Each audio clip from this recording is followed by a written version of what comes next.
Hello AOS fans, it's me Pete. I've been unwell recently, but I've clawed my way back from the land of the dead to give you this deck video this week. I'm sure you'll be able to hear in my voice when you see our upcoming matches. I have not been well, but I'm back now and I'll be ready to roll. So this week, it's Guard versus Gits. It's the Gs, the OGs versus the new Gs. I'm not sure if you have a new G with an OG. I don't really understand how that works. But anyway, let's crack on. So I'm playing Guards and I'm up against the Gits. And the only restrictions we're now playing within our decks, as you are aware, is the bar list. And that is what we are sticking to. We're not going to do faction fraction now for a while. We're going to play things out and see how they go. Now, having said I'm not playing faction fractions, I do have 6 faction specific cards in it because I just like some of the actual cards that the Sepulchral Guard have. So I'll run through my list now and show you what I got.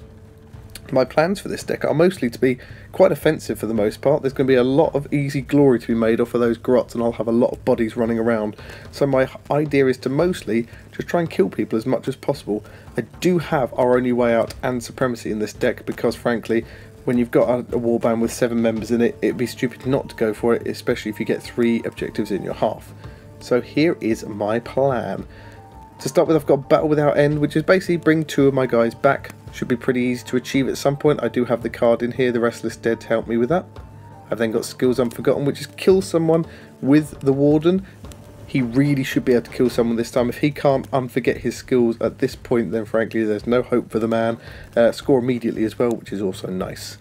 They've got Change of Tactics, instant score again, go on guard, and then make a charge action. I don't have any cards to help me with the guard part, but it's an instant score anyway, which is quite handy to have, so I've got that in there. It is one of the restricted cards. I've then got Master of War, which is score in an end phase. If you score an objective card, play a ploy, and play an upgrade in that round. I think that should be quite easy for me to do. I should be able to get some easy early glory from some kills with one of my guys, either the Champion or the Harvester, and then I can play some of my upgrades, and I should be able to get one of my other objectives off as well, so that should be fairly easy to achieve. I've then got Our Only Way Out, which, as I said, is a given, and Supremacy. Both of those, I think, if you've got a warband of 7 or more, you've got to take them, really. Next is Pure Carnage. This might be a little influenced by the fact that I'm coming up against the Gits, but I think this is a card that I might take in any 7-member warband deck anyway, especially when you're playing offensive like I am. Maybe not if you're playing more defensive, you're not going to try and lose too many people, but I know people are going to die in my case, and I'm going to hopefully kill a lot of my opponents. So Supreme Carnage is a nice 3rd end phase, 3 glory winner. I then got Shining Example, have my leader on the battlefield and inspired at the end. I'm really hoping I can do that. And Well Guarded, which has 2 people stand next to your leader. Well, again, I hope I can do that with my Warden with 7 guys running around. That's pretty much a given, I think, in any deck again where you have 7 people. And then got Dashed Hopes, which is kill an enemy fighter who was inspired. Now, most warbands, their inspiration mechanic is fairly easy. Well, I wouldn't say easy, but is fairly attainable. So I'm hoping this card should be fairly easy to score as well. Then Extreme Flank, again, in a 7-member warband, I think you've got to go for this one. It's pretty much a guarantee to score. It is on the restricted list, but it is 2 glory. And then What Armor, which is make a successful attack against somebody with Cleave. But I've got a few options for Cleave in this deck, as you'll find out, so I think that's a winner. So those are my objectives. What am I going to use to help me score that glorious glory? Well, the first thing is Bone Shrapnel. It's 1 damage, but you score it immediately when your opponent takes one of your guys out, and you can do it at range, unlike a lot of the other ones, which is very nice indeed. My guys are going to be dying, so I might as well do some damage back for that. If I'm lucky, I might be able to score that on Zarbag or Drizgit or, you know, one of the other higher ranking people in the warband. That would be good against anyone, really, though. I then got Ceaseless Attacks, which will be handy for me to get a 2nd attack in with somebody else when somebody makes an attack. The more attacks I can get in, the more people I can potentially kill, and the more glory I can rack up. Restless Dead brings someone back, pretty much always a given. And then the Necromancer Command, which is basically fail an attack, you get to do it again. Definitely worth taking. I then got Fueled by Fury, which enables me to roll attack dice when I make a charge or just an attack in the next activation, which will be very handy. Hidden Paths to help offset my speed a little. I might use this in the last end phase if I've got Extreme Flank, just to boop somebody across the board and then score that. Could be very useful. But likewise, if my opponent's leader is hiding in the back of their board and I think I can get either the Champion or my Warden over there to just take them out, then it'd be useful for that too. I'd almost definitely use the Champion because the Champion has Cleave and he can be resurrected again. I've then got Inspiration Strikes, possibly use this at a pinch on the Warden or on a Champion if I think I can use Hidden Paths as mentioned. I then got Ready for Action, which is a given in this deck. If I can get someone to make a second attack, that would be really handy. More people I can kill, the more glory I can get. And Spectral Wings +2 move, very handy for my guys. They don't move very fast. That could help me run forward, rush them at the start, chop a couple of people up before they even know what's happening. And then Determined Effort, which is +1 attack dice for the next activation. Again, that's a nice card to have, especially in an offensive deck. I don't really have anything here to help support me for scoring Our Only Way Out or Supremacy. Hidden Paths possibly ready for action depending on how they come out. But other than that, I'm using those mostly as a backstop to try and fill things up whilst I'm going on the offense with everybody else.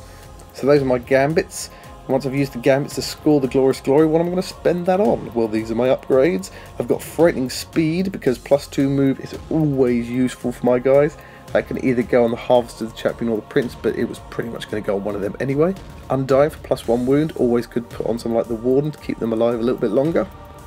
Acrobatic for that extra dodge dice, which is always nice.